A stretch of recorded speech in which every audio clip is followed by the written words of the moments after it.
So ngasi akhoi yamna nungai ba haitare akhoi JDF1 construction gi makhada akhoi gi sajaba sigi yum almost 80% 90% lotion ba yum ma akhoi puraga lai ada hairi ba yum je akhoi gi hojik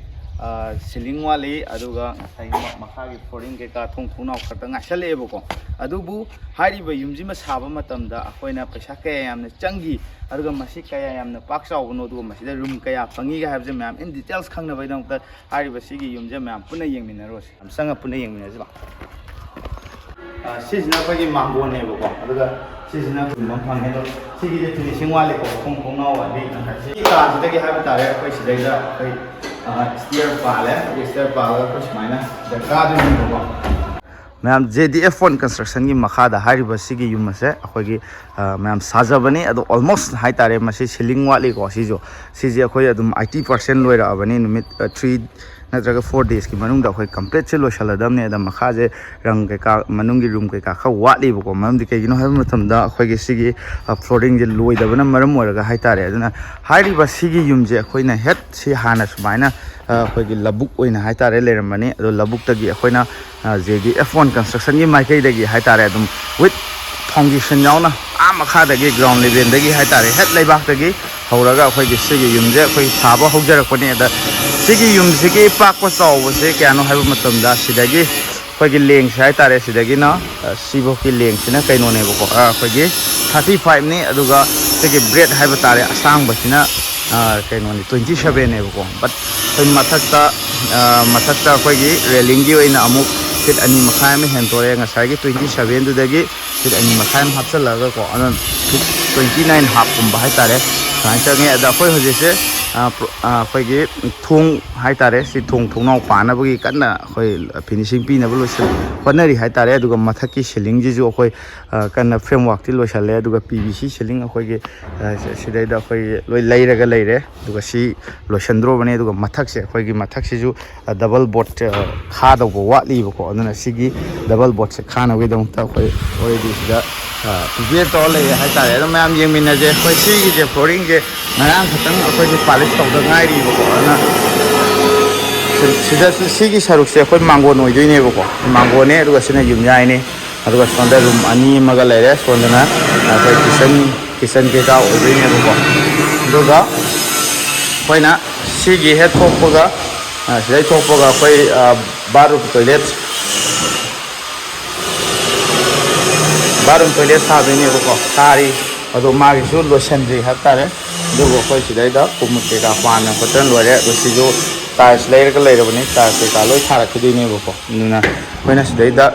hai ba sijigi yum jigi oi bese khoina changak poga hai tare sigi mangon ge changak poga khoi sidai da railing stair pale stair ke sape siloi phulak ke doini aduga si double board loina khara ke doini do bathak ki di round number di khoi mapan ge saru hai tare se de khoi keno wall phuti ka kanda sigi yungi masuje khoi tha lore aduga khoi na sigi mamang gi hai tare yamna ingba mit ingba hai tare khoi na sidai de aluminum na frame to kanda sigi yum mamai sma khoi glass na smaina pale adu khoi si mathak se ceiling gi ngasi je khoi leiba ki khoi sangai festival tawba yani aroi tawba gi boycott tawba dei general strike tawba sumba mayam na ngasi di thabak se lepe hai tare dubu hayeng sisida di losanaba kana honarni ada phone gi side ta ju ngasai gi hariba aluminum na frame oibudo taw kanda khoi smaina glass ki frame wa ma pi rakhanda sai chale du yam interesting oiba jaga amna sai gi sigi khoi gi mati ma hai tare kori khoi gi railing mati ma ha pe ko adu kai gi na ma tam da khoi gi akoi ba da le ji ching hak ta ne bo ko ching ni na sai gi sidang hak tang tho ga hai tare cha glass sam tha kanda hariba sinai jin gi yeng boina potha ba ya ba mafam ma oina gi da ma hai tare sida khoi na railing je maina mati ma ha pa kanda thame aduga kwa yam na khoi gi yam interesting oi ba hai ga da aduga yam na thamoi da kai hai tare tume hawal pa ga khoi gi yam fresh oi ba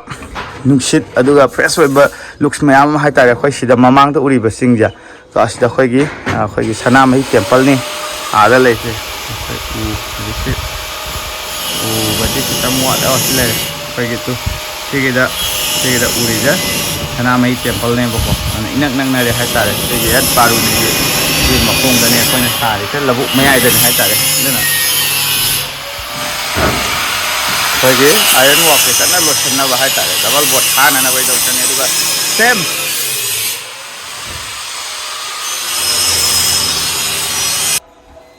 ꯑꯗꯨꯒ ꯑꯩꯈꯣꯏꯒꯤ ꯁꯦꯝ ꯃꯈꯥꯗ ꯇꯧꯈꯤꯕ ꯔꯨꯝꯗꯨꯃꯛ ꯆꯞ ꯃꯥꯟꯅꯅ ꯃꯊꯛꯇꯁꯨ ꯑꯗꯨꯝ ꯇꯧꯏꯀꯣ ꯍꯥꯏꯗꯤ ꯁꯤꯗꯩꯗ ꯃꯥꯡꯒꯣꯜ ꯑꯃ ꯂꯩꯔꯦ ꯑꯗꯨꯒ ꯁꯤꯗꯩꯗ ꯃꯦꯟ ꯑꯣꯏꯕ ꯊꯣꯡ ꯍꯥꯏꯇꯥꯔꯦ ꯄꯥꯜꯂꯦ ꯁꯣꯝ ꯂꯦꯐꯇ ꯑꯃ ꯔꯥꯏꯠꯇ ꯑꯃ ꯄꯥꯜꯂꯦ ꯑꯩꯈꯣꯏꯁꯤ ꯁꯤꯂꯤꯡ ꯂꯣꯏꯗꯣꯔꯦ ꯑꯗꯨꯒ ꯑꯩꯈꯣꯏꯒꯤ ꯉꯁꯥꯏꯒꯤ ꯆꯞ ꯃꯥꯟꯅꯩ ꯃꯈꯥꯗ ꯐꯪꯕ ꯔꯨꯝꯗꯣ ꯍꯥꯏꯇꯥꯔꯦ ꯁꯤꯗꯁꯨ ꯑꯗꯨꯝ ꯆꯞ ꯃꯥꯟꯅꯅ ꯁꯤꯒꯤꯗ ꯔꯨꯝ ꯑꯃ ꯑꯗꯨꯝ ꯐꯪꯉꯤ ꯑꯗꯣ ꯁꯤꯒꯤ ꯂꯨꯛꯁꯦ ꯑꯩꯈꯣꯏꯒꯤ ꯁꯨꯃꯥꯏꯅ ꯃꯅꯨꯡꯗꯒꯤ ꯍꯥꯏꯇꯥꯔꯦ ꯁꯨꯃꯥꯏꯅ ꯒ꯭ꯂꯥꯁꯇꯒꯤ ꯃꯅꯨꯡꯗꯒꯤ ꯑꯗꯨꯝ ꯂꯣꯏꯅꯃꯛ ꯌꯦꯡꯕ ꯌꯥꯕꯀꯣ ꯑꯗꯨꯅ ꯃꯌꯥꯝ ꯁꯤꯁꯦ ꯑꯩꯈꯣꯏ ꯍꯧꯖꯤꯛ ꯍꯥꯏꯇꯥꯔꯦ ꯗꯕꯜ ꯕꯣꯠ ꯑꯣꯏꯗꯣꯏꯅꯤ ꯑꯗꯨꯒ ꯋꯥꯜ ꯄꯨꯇꯤ ꯀꯛꯇꯣꯏꯅꯤ ꯑꯗꯨꯅ ꯁꯤꯒꯤ ꯑꯥꯏꯔꯟꯁꯤꯡꯁꯦ ꯑꯝꯇ ꯎꯔꯔꯣꯏꯕꯀꯣ ꯑꯗꯣ ꯁꯤꯁꯦ ꯍꯌꯦꯡ ꯂꯣꯏꯕꯩꯗꯁꯨ ꯑꯃꯨꯛ ꯅꯝꯃꯛꯈꯤꯗꯣꯏꯅꯦꯕꯀꯣ ꯑꯗꯨ ꯑꯣꯏꯔꯒꯁꯨ ꯉꯁꯤ ꯁꯤꯐꯧꯒꯤ ꯁ꯭ꯇꯦꯖꯇ ꯍꯥꯏꯇꯥꯔꯦ ꯇꯨ ꯁꯤꯒꯤ ꯁꯨꯃꯥꯏꯅ ꯗꯕꯜ ꯕꯣꯠ ꯂꯣꯏꯅꯃꯛ ꯈꯥꯕ ꯍꯧꯔꯛꯀꯗꯣꯏꯅꯤ ꯃꯊꯛꯀꯤ ꯁꯤꯒꯤ ꯃꯇꯦꯛ ꯂꯦꯝꯍꯧꯕꯁꯤꯗꯤ ꯈꯥꯕ ꯂꯣꯏꯔꯛꯑꯕꯅꯦꯕꯀꯣ ꯑꯗꯨꯅ ꯑꯩꯈꯣꯏꯒꯤ ꯁꯤꯅ ꯑꯩꯈꯣꯏꯒꯤ ꯉꯁꯥꯏꯒꯤ ꯃꯌꯥꯏ ꯀꯥꯗꯨꯅꯤꯀꯣ ꯑꯗꯣ ꯑꯩꯈꯣꯏ ꯁꯤꯗꯅ ꯃꯤꯁꯇ꯭ꯔꯤ ꯂꯩꯅꯕ ꯈꯣꯠꯅꯕ ꯁꯨꯃꯥꯏꯅ ꯇꯧꯔꯦ ꯑꯗꯣ ꯁꯤꯒꯤ ꯃꯊꯛꯀꯤ ꯁꯤꯂꯤꯡꯁꯤꯁꯨ ꯑꯩꯈꯣই ꯂꯣꯏꯁꯤꯜꯂꯅꯤ ꯍꯥꯏꯇꯥꯔꯦ ꯑꯗꯨꯅ ꯃꯌꯥꯝ ꯁꯤꯒꯤ ꯌꯨꯝꯁꯤꯃ ꯁꯥꯕ ꯃꯇꯝꯗ ꯑꯩꯈꯣꯏꯅ ꯏꯁꯇꯤꯃꯦꯠ ꯀꯌꯥꯝ ꯆꯪꯈꯤ ꯍꯥꯏꯕꯁꯤꯅꯦꯕ ꯃꯌꯥꯝꯅ ꯈ꯭ꯋꯥꯏꯗꯒꯤ ꯍꯪꯅꯤꯡꯕ ꯀꯣꯏꯁꯟ ꯑꯃ ꯑꯣꯏꯗꯣꯏꯁꯦ ꯑꯗꯨꯅ ꯍꯧꯖꯤꯛꯐꯥꯎ ꯁꯤ ꯍꯥꯏꯗꯤ ꯗꯕꯜ ꯕꯣꯠ ꯈꯥꯗꯣꯏꯅꯤ ꯁꯤꯂꯤꯡ ꯍꯥꯗꯣꯏꯅꯤ ꯁꯤ ꯄꯨꯂꯞ ꯂꯣꯏꯕꯗ ꯍꯧꯖꯤꯛꯐꯥꯎꯗ ꯍꯥꯏꯇꯥꯔꯦ ꯁꯤꯁꯦ ꯑꯩꯈꯣꯏ 14 ꯂꯥꯛꯁ ꯑꯃꯨꯛ 15 ꯃꯌꯥ ꯍꯥꯏꯇꯥꯔꯦ ꯁꯨꯃꯥꯏꯅ ꯆꯪꯉꯦ ꯁꯤꯗ ꯑꯗꯨꯝ ꯂꯣꯏꯔꯅꯤ ꯍꯥꯏꯇꯥꯔꯦ ꯀꯝꯄ꯭ꯂꯤꯠ ꯂꯣꯏꯔꯅꯦꯕꯀꯣ ꯑꯗꯨꯅ ꯁꯤꯒꯤ ꯌꯨꯝꯁꯤꯃ ꯁꯥꯕ ꯃꯇꯝꯗ ꯃꯊꯪ ꯃꯈꯥ ꯁꯥꯕ ꯑꯗꯨꯒ ꯄꯥꯛꯄꯅ 35/30 ꯆꯥꯡ ꯍꯥꯏꯇꯥꯔꯦ ꯃꯊꯛꯇꯗꯤꯀꯣ 35/30ꯒꯤ ꯆꯥꯡꯅꯤ ꯑꯗꯣ ꯍꯥꯏꯔꯤꯕ ꯁꯤꯒꯤ ꯌꯨꯝꯁꯤ ꯁꯥꯕ ꯃꯇꯝꯗ ꯑꯩꯈꯣꯏꯅ ꯁꯤꯗ ꯌꯥꯝ ꯍꯣꯡꯅ ꯍꯥꯏꯇꯥꯔꯦ ꯌꯥꯝ ꯍꯣꯡꯅ ꯑꯩꯈꯣꯏꯒꯤ ꯌꯨꯝꯕꯨꯗ ꯑꯋꯥꯕ ꯌꯥꯝꯅ ꯄꯤꯗꯅ ꯍꯥꯏꯇꯥꯔꯦ ꯑꯩꯈꯣꯏꯒꯤ ꯌꯥꯝꯅ ꯆꯥꯟꯅꯕ ꯃꯑꯣꯡꯗ ꯍꯥꯏꯇꯥꯔꯦ ꯁꯤ ꯑꯩꯈꯣꯏꯅ ꯑꯣꯡꯂꯤ 14 ꯂꯥꯛꯁ ꯑꯃꯨꯛꯅ ꯑꯗꯨꯝ ꯁꯨꯃꯥꯏꯅ ꯁꯥꯕꯅꯤ ꯑꯗꯣ ꯁꯤ ꯂꯣꯏꯅꯃꯛ ꯗꯕꯜ ꯕꯣꯠ ꯍꯥꯞꯄꯛꯈꯤꯗꯣꯏꯅꯤꯀꯣ ꯑꯗꯨꯅ